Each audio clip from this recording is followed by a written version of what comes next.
I beg. I got 3 children. I be go raise them. I beg, take a small sport. Don't like this is a risk. Swag Nation, see the risk we take. It's okay like this, I beg. Don't speak. See the risk we take, people, to entertain you. Live on direct on River Niger. Whoa, whoa. Oh, whoa. This one that they hit under. You don't go boss, Abi. Adofo breachi abo ewa alata maimu na enam ayonkofa kese a eda alata maim ene oman ganam ho nti no omo ho kan na yen so ye ho aka afkon yi ebaaye singaton kukaton ba ye ni omo ana ejiji ye ni ewo social ene ni media ne so nenso ye da esori ye no na breachi abo omo a yanti asem de asem na esi no ansa na mede emunchi mu ebebrew no eha aye Joba Trend so onya subscribe into your channel na ko YouTube na ko search for Joba Trend na subscribe fama yen o subscribe hia adoma na eda honom na faunsa emia so na fatu all se ne beya abreni abribera no ya upload videos fofra onso obenya ho notification na wotumi ahwebi na ama na ye fefefe me amedi jumede ebro eye obapa ama nyame opapa bi me twa me ho aba me ba mede jumedi ntwemu ebebro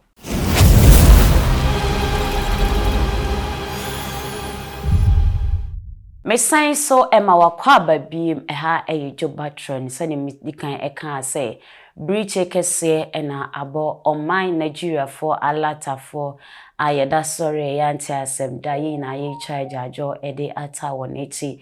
eye Nollywood ekumu ena asem kese esi wo honom na enre ya ye wo ho ana ehu se video bi apope up on social media ne so say Adama look ene ni crew akọ eye River Niger eso se omu kotwe sini na sinim honom ana ye omumu bi eye short videos eba abonten eye omu makeup artist a short video de ba abonten say so a omonam so no ono de osuro ye papa panenso enam life experience awenya with the crew ninti no amene ni age afi yo ha na ehu say sound engineer so emma ye tu ewo honom o say too sure just say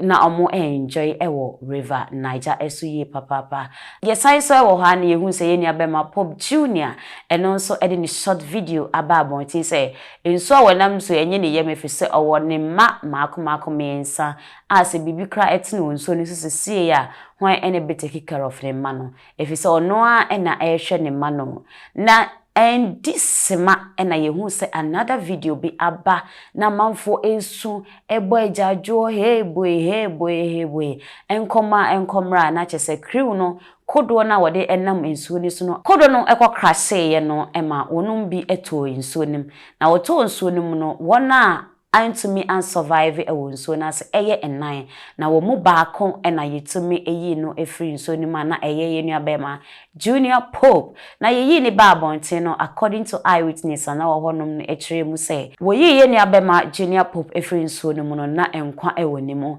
eno nti wode woni ekire ewo herbalist ho se ne ebe ya obe performing rituals na wetumi ede nua bema no atoa so ewo hospital na herbalist no performing rituals ni wie no ekire say Bema no enkwa ewonimu eno nti yemfa yeni enchemu ayaresabia na yemfa nko enkobone oxygen na yedi eni echemu ayaresabia no yanti asemde yewo ha ena information esamba ese yeni abema no aka nchiregu na chese wontumi and survival eno ema yesan so etwe yeni eche inso ni so any witness for ni bi ekodi nkomo so eba ni sen edien ena esia ema kodo no etumi ekrase ye no mede ehonum enchemu ebebro wona wasomasne Mamedi Jumede Ebrew and your Opoba village and apartment. I chakwa ewo pokwase amount from ya namba no ena echagu ewo screen as no fat na free na buki na ye no indi Jumede strong kopra.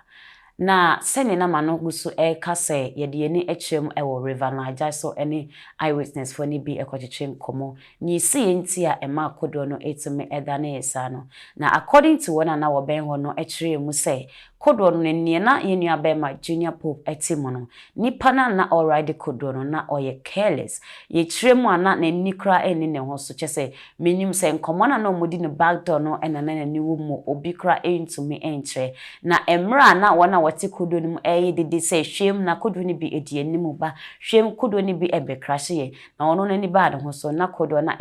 free nanim eba no etumi ene omo abekrahye ama ebi ati egunsuo nim na ye nua bema Pop Junior eka ho na asemu yi emu erem asem no emu erem pa chese edi areho ena abeto Nigeria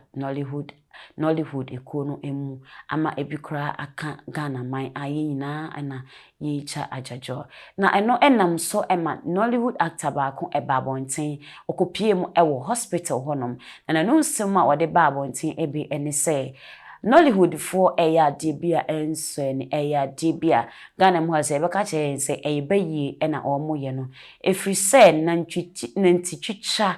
nantitwicha ahoye a ene menteme ho ase ekoso ewo ekuo eye Nollywood emu yi na ono crowd ne ho eye mfante ho se emre bia etwam omo poison no ewo ekuo nim ofi moja ne ade na nyame adom ena otimi eje ne nkwa ote ase na we expect say hospital honom no asem na esie na we expect say anka Nollywood actresses ne actors for no betimi abepiem mo honom na nka we na ade enkabom ahwe yenu abemai ama empo se to mean survival cry at least ya chere odo achire no nenso oto nene no ambasa nipa baako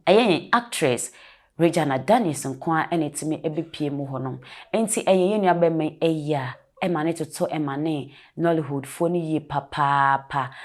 chese odwe ho kra na onti ase asem no emu eja yema yenu abema no eneyire ni nabusia nyina yakọ vise nyame enedema ono anso ena ochi eha joba trade ko YouTube na ko subscribe efa emayen afen so share na comment na unia so enya bi enhye ma enye fefefe ema ore mfri se me amede jemadi ebrew osomfo ade na oba pa amanyame wa joba trade so de yese enema waso esi wo ho enema wonti bida de beto fom piara ewo asemi ho bia me mama nso ensi wo ho mede bebremo medamase makramo